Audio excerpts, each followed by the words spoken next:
Tiene la palabra el diputado Eduardo Falcone. Gracias, señora presidenta.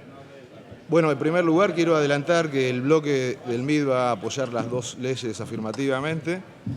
Esta ley es muy importante, coincido con un diputado preopinante que probablemente no cambie el destino de la Argentina, pero estamos sumidos en una crisis total y global. El subdesarrollo no nació hace 4 meses, escuché discursos anteriores en los cuales parece que todos los problemas de la Argentina nacieron hace muy poco. Creo que esta ley sintetiza de algún modo el pensamiento o el plan de gobierno del presidente Milei, dado que apunta a varios aspectos fundamentales y muy importantes y relevantes para nuestro país. En primer lugar, apunta a la reducción del gasto. Eso es muy importante para bajar la emisión monetaria y reducir la inflación. Por otro lado, el otro eje de esta ley es el incremento de las inversiones del sector privado. Y en ese sentido hay un conjunto de normas que no las voy a describir porque están en el proyecto de ley, que son consistentes en ese sentido. La desregulación administrativa, la simplificación de los procedimientos administrativos, la modernización laboral. Hay muchos aspectos también en la ley de impuestos que no me voy a referir extensamente, pero solamente quería puntualizar un par de artículos que me parece que están subvalorados. Nadie los ha mencionado, que es, por ejemplo, que los responsables inscriptos discriminen en sus facturas y tickets a los consumidores finales cuánto es el nivel de impuestos que tiene cada factura. Es decir, ahora no sabemos cuánto es el concepto de impuestos y cuánto es el precio del producto, pero cuando se aplique esta ley, la gente va a saber cuánto cuesta 1 kilo de polenta y cuánto cuesta el costo del Estado en cada ticket, con lo cual va a convertir a esos ciudadanos, pagadores de impuestos, en conscientes de cuánto le cuesta al Estado y la gestión del Estado, y nos van a reclamar a todos los funcionarios públicos una mejor gestión del Estado, más eficiente. Eso me parece que hay que resaltarlo. Seguramente lo van a tratar otros diputados cuando traten el capítulo de la reforma del paquete fiscal, pero quería puntualizarlo en este momento. Básicamente estamos en esta situación porque el Estado está fundido. El Estado no tiene recursos, el Estado ha debido endeudarse y emitir, eso ha generado inflación. Todas las políticas del gobierno están en línea con bajar la inflación. Ya hay algunos signos muy positivos, como por ejemplo que ya la reducción del pago de intereses a los pasivos remunerados del Banco Central hace que los bancos ahora tengan que prestarle al sector privado. Ya estamos viendo que hay anuncios de crédito hipotecario. Eso es consistente también con la baja de inflación, la baja de la inflación. ¿Cuánto hace que no vemos que los sectores medios pueden acceder a un crédito hipotecario para tener una vivienda? Creo que hay muchos aspectos que están en esa línea que ya a poco menos de 4 meses se están viendo. Pero bueno, entre los capítulos que tiene esta ley, particularmente me interesa el régimen de incentivo a las grandes inversiones, porque como manifesté previamente, el Estado no tiene recursos para invertir, con lo cual darle previsibilidad al sector privado es algo muy importante para este tipo de inversiones. Nosotros necesitamos inversiones en todos los sectores de la economía porque el Estado está fundido, está descapitalizado. También el sector privado está descapitalizado. La inversión física en fierros, en bienes de capital, está paralizada hace años. Y para que este país crezca y tenga mejores salarios y tenga mayor productividad, hace falta que el sector privado invierta fuertemente. Entonces, me parece que todos los incentivos que están previstos en el régimen de incentivo a las grandes inversiones van en la línea correcta.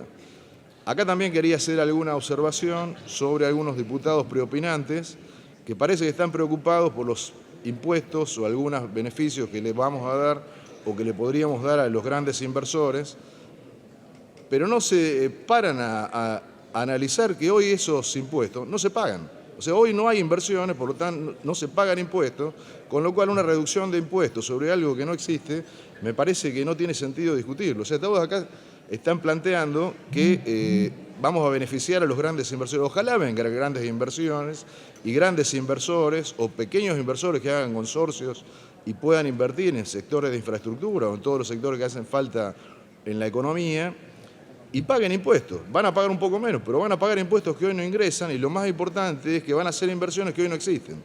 Y son imprescindibles esas inversiones para el desarrollo del país. Acá se habla mucho de que no hay un modelo de desarrollo. Probablemente el gobierno no tenga un plan explícito en el sentido de lo que podríamos pensar los desarrollistas, pero evidentemente es un plan de gobierno en sí mismo este proyecto de ley. Está planteando bajar el gasto público que ahoga a todo el sector privado y está planteando una serie de medidas que favorecen al sector privado. Por ejemplo, la modernización laboral prevé que hasta pequeños trabajadores puedan tener 5 trabajadores en forma independiente que colaboren. Hoy no los tienen porque si los contratan y los contratan en blanco y alguno le hace un juicio, se funden.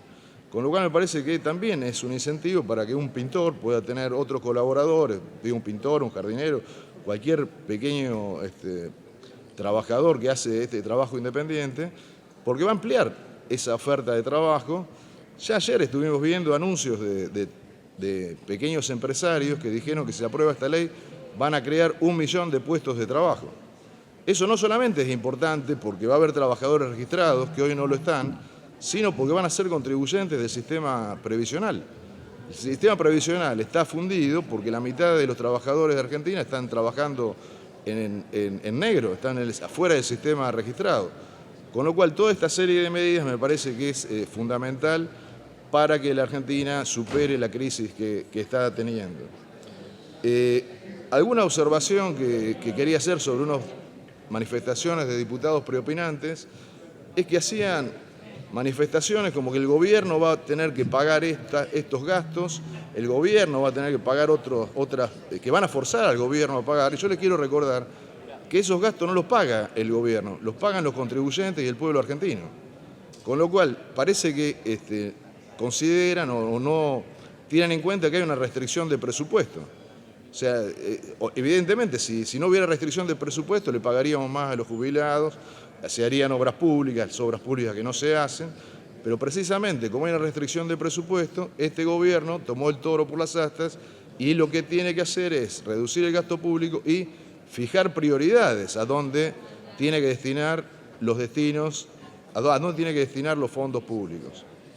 Por ejemplo, en materia de infraestructura, tenemos un déficit total. Yo manifesté en mi exposición anterior que soy de Chivilcoy y por mi pueblo pasa una ruta, la Ruta Nacional 5 que va hasta Santa Rosa, también lo manifestaron 2 diputados de La Pampa, y el Estado en 40 años hizo 40 kilómetros de autovía.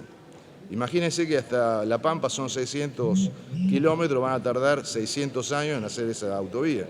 Con lo cual, en el régimen de incentivo a las grandes inversiones, que prevé precisamente que el sector privado pueda hacer inversiones de esa magnitud, me parece que es muy importante, pues si no lo puede hacer el Estado, porque de hecho no lo hizo, que haya concurso del sector privado para hacerlo. Otro ejemplo, el sistema de trenes. Cuando yo estudiaba en la universidad había una frecuencia de trenes de todos los días para ir a mi pueblo, que está a 160 kilómetros de la capital federal, y ahora hay 3 por semana, tarda 4 horas el tren para llegar a Chivilcoy y vemos que, por ejemplo, en Chile, no estamos hablando de España o Estados Unidos, son economías desarrolladas, hace poco menos de un mes inauguraron un tren que viaja a 160 kilómetros por hora. O sea, yo podría estar en mi ciudad en 1 hora en tren, pero si viajara en tren, tardaría 4 horas para llegar a mi pueblo. Y si tomo la autovía, tengo el riesgo de que un imprudente haga una maniobra y te mate. O sea que lo que quiero decir es que me parece fundamental aprobar el régimen de incentivo a las grandes inversiones porque va a poder hacer cosas que hoy el Estado no hace.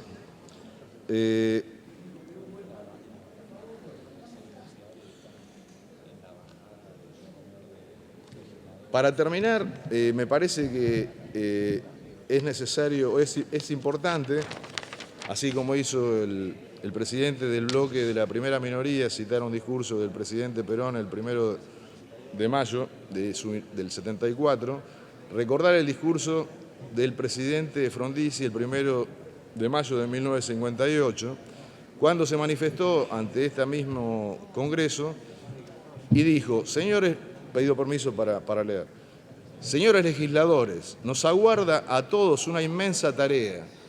Tenemos que librar una lucha sin cuartel contra el atraso, el estancamiento, el desánimo y la desesperanza. Tenemos que extirpar hasta sus raíces la ignorancia, la miseria y el miedo al futuro. Tenemos que aplicar toda nuestra fuerza y toda nuestra inteligencia para levantar este país y lanzarlo para adelante. Tendremos que movilizar todas las energías y todos los recursos. El destino nos ha lanzado un desafío y el pueblo argentino lo ha aceptado. Tenemos que vencer porque en esta lucha sin cuartel la hemos de librar en nombre de la justicia y en nombre de la libertad. Muchas gracias. Muchas gracias, señor diputado.